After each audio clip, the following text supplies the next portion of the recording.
Šmudlíce. Malinkatá vesnička pod horama. Tak jako tady není nikde jinde na světě. Modré nebe, malebné kopečky, křišťálová studánka. No, co si budeme povídat? Ráj na zemi.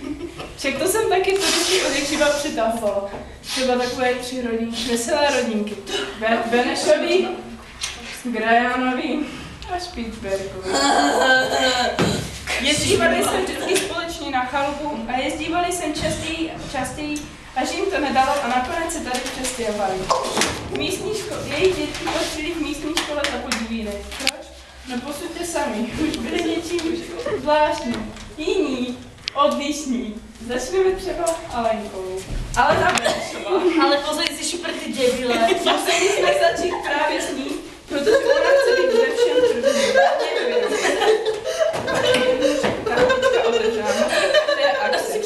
Spolužáku si vysloužila přezdívku Šperet. A teď už honem v Lindě. Lindušce Grajánovi.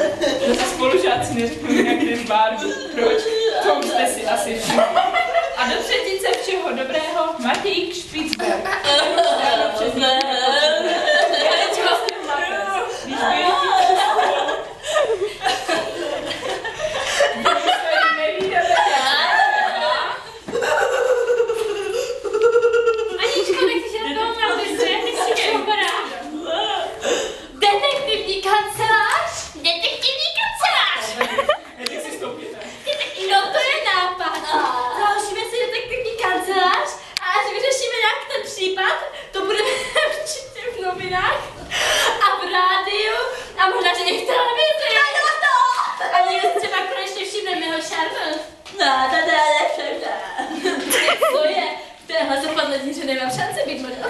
Tak chceš být teda kurva detektivem na vodáka. No já jsi dělala boje. No, a jak se to kapsula? Jdeme domů.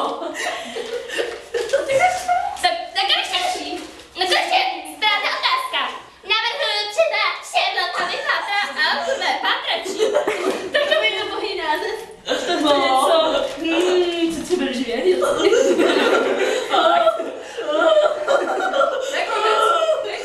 Prochází Diana, tvář se tady. Počkej. To je to. To je to. To je to.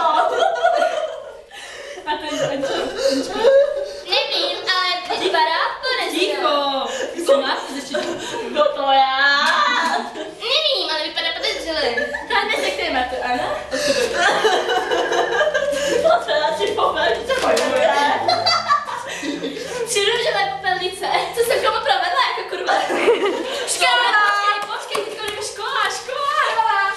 A kde je učitelka? Kačo. Dobrý den, děti! Nefunguje nám zvonek.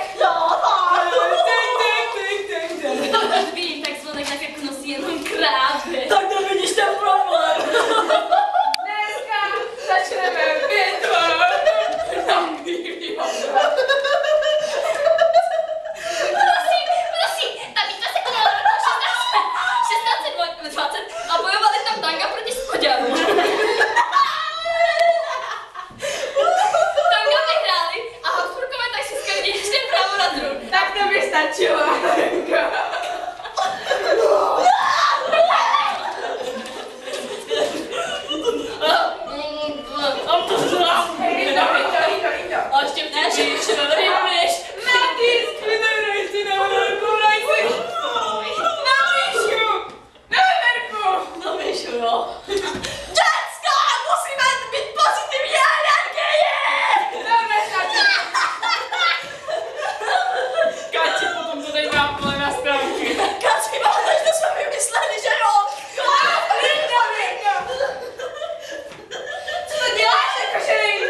už by to stačilo, Ding ne? dong, tabuli. Nechtěla bych, kurva. Tabuli.